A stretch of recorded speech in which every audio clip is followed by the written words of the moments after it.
और दुनिया के साथ अपने ताल्लुकात को उस्तवार करना होगा। PMLN Supremo Nawaz Sharif vows to establish a good relation with India now. Remember, he came back to Lahore after 4 years of self-exile from London. हम अपना हमसायों के साथ लड़ाई करके दुनिया के साथ अच्छा ताल्लुक करके तरक्की नहीं कर सकते। कश्मीर के हल के लिए भी बहुत बावकार तदबीर के साथ आगे बढ़ना होगा, बड़े बावकार तरीके से आगे बढ़ना होगा, तदबीर के साथ बढ़ना होगा। ये वही नवाज शरीफ साहब हैं जो चाहते हैं कि भारत से ताल्लुकात ठीक हों, और कहा जाता है कि इनको भारत से ताल्लुकात ठीक करने की पादाश में सजा भी दी गई है कि ये मिलिट्री इस्टेब्लिशमेंट या जो इस्टेब्लिशमेंट है उसकी मर्जी के बगैर फैसले करना चाहते हैं। और अर्ज करना चाहूंगा, उनकी जेब में सिर्फ 2 कार्ड है इस वक्त। नवाज शरीफ की जेब में 2 कार्ड। एक वो इंप्रेशन देते हैं हमेशा कि मैं मिडिल ईस्ट के शेखों से पैसे ले आऊंगा, उनको पाकिस्तान में ले आऊंगा पैसे लेकर। एक कार्ड उनके पास दूसरा है। दूसरा कार्ड वो हमेशा ये कहते हैं कि मैं भारत के साथ रिलेशनशिप ठीक करूंगा। क्या ये कर पाएंगे? क्या इनका पोर्टफोलियो इजाजत देता है? भारत का रिलेशनशिप तो इनके पोर्टफोलियो का हिस्सा ही नहीं है, वो तो डिफेंस का हिस्सा है। वो तो जब तक एस्टेब्लिशमेंट नहीं चाहेगी ये पता भी नहीं हिल सकता इंडिया के साथ रिलेशनशिप में। वो कार्ड तो इनके जेब में है नहीं। वो तो कह रहे हैं कि इंडिया ने कॉपी कर लिया और इस वजह से इंडिया की इकोनॉमी अच्छी हो गई। वैसे ये बात बहुत गलत है मोदी जी की कि वो यहाँ वहां से सुनते और अपने कंट्री में वही रूल अप्लाई कर देते हैं, और उसके बाद जिनका मेन आइडिया होता है वो बेचारे जो है ऐसे ही कटोरा लेके घूम रहे हैं। और इंडिया को देखिए कि उनकी इकोनॉमी जो है वो बेहतर हो गई। होता था वो होता था, लेकिन ये कहा जाता था कि नवाज शरीफ वो शख्स हैं जो चाहते हैं कि इंडिया के साथ ताल्लुकात मुकम्मल हों। Hi friend, welcome to daily blog Ubharta Bharat channel. अभी हमारे पड़ोसी देश पाकिस्तान के पूर्व प्रधानमंत्री वापस लंदन से पाकिस्तान कल आए 21 को।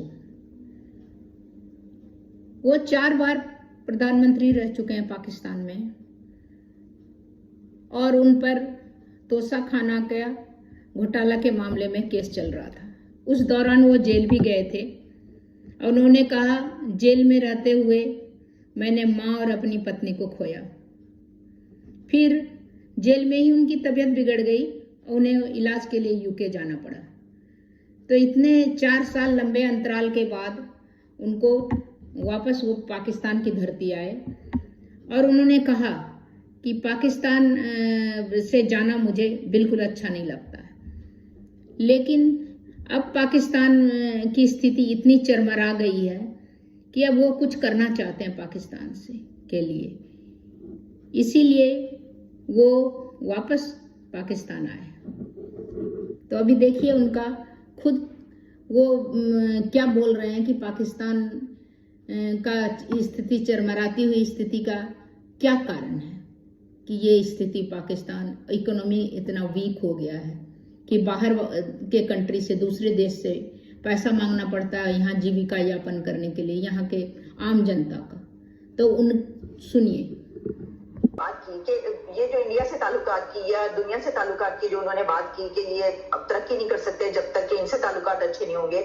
तो आपने कहा कि ये तो इनके पास कार्ड नहीं है, ये तो कोई और, लेकिन हमने देखा ना सर माजी में कि अगर इंडिया के प्राइम मिनिस्टर पाकिस्तान आए तो वो उसी दौर में आए, और अगर रिलेशन अच्छे करने की हुई तो उसी दौर में हुई, और बसेस का चलना, तिजारत होना, ये सब बातें उनके दौर में हुई हैं। फिर भी कोशिशें तो सर हुई ना, वो अलग बात है जो आप कह रहे हैं। नहीं, कोशिश हुई है, लेकिन उन्होंने निकाल के उसे बाहर मारा, और उसके बाद कारगिल में जो हो रहा था तो उसमें नवाज शरीफ मशवरे में शामिल थे जो कुछ हो रहा था। इनकी पोजीशन क्या है? और भारत ही उस वक्त तक, इंडिया आज भी मेरे ख्याल में वो खुला के कई दफा बात करते हैं भारत में, क्या हमें समझ नहीं आती बात किससे करें।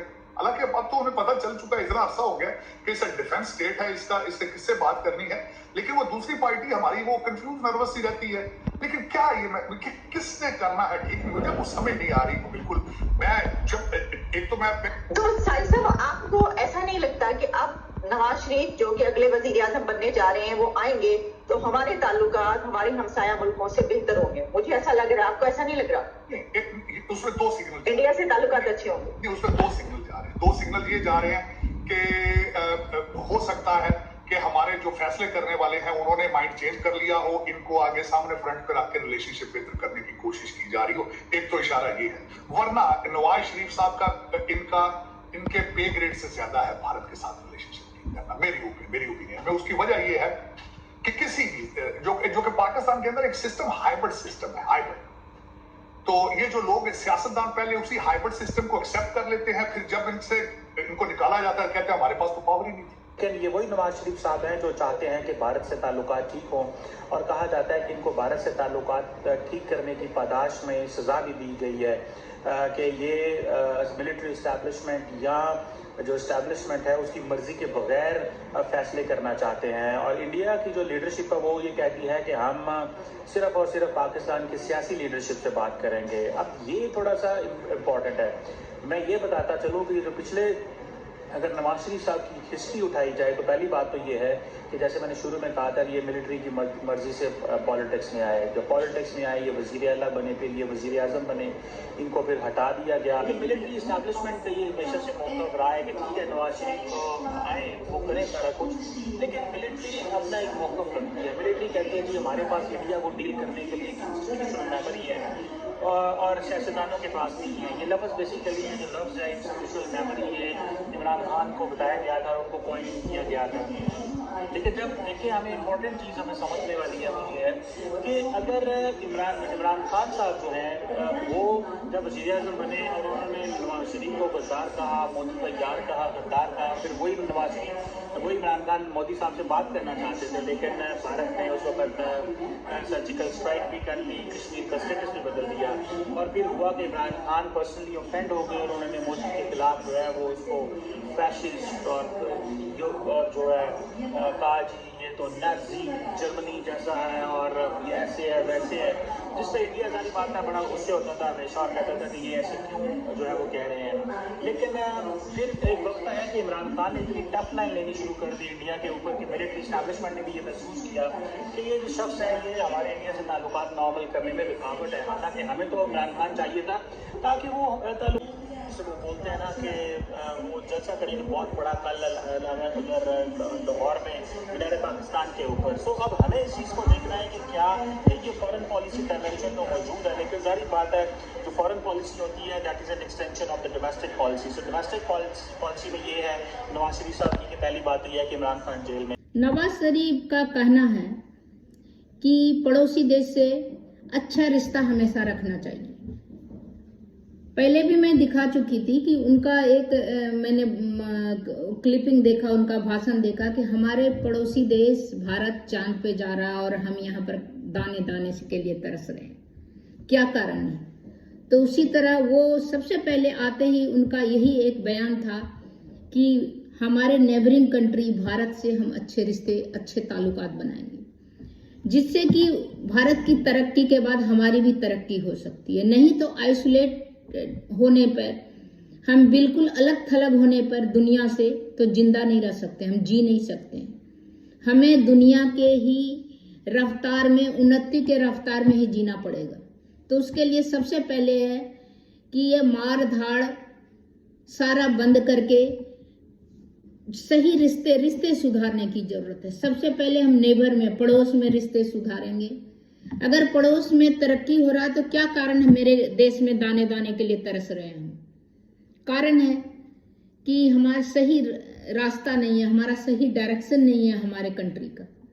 तो अब सबसे पहला काम है पड़ोसी से रिश्ता सुधारना, जिससे वहाँ का जनता भी खुश है, क्योंकि कोई नहीं मरना चाहता, भूखों नहीं मरना चाहता, कोई नहीं अपने परिवार को के बच्चों को मूर्ख रखना चाहता, कोई नहीं चाहता है कि कोई आज दुनिया में कहीं भी किसी भी जगह में जंग छिड़ा है। तो उस तरह में अगर माइंडसेट पढ़ा लिखा डेवलप होगा तो उसका सोचने का भी, थिंकिंग भी अलग होगा। आज ये सिचुएशन हो गया है पाकिस्तान का, कारण है एजुकेशन जीरो, जिसका कारण आदमी का माइंडसेट चेंज हो गया है और खाना रहना वहाँ का जितना भी डेवलपमेंट है बिग जीरो हो गया है। तो अब देखिए नवाज शरीफ आए हैं, उनका बोलना करनी और कथनी में अंतर आता है या वो जो बोलेंगे वो करेंगे, वो तो अब आने वाला दिन ही बताएगा।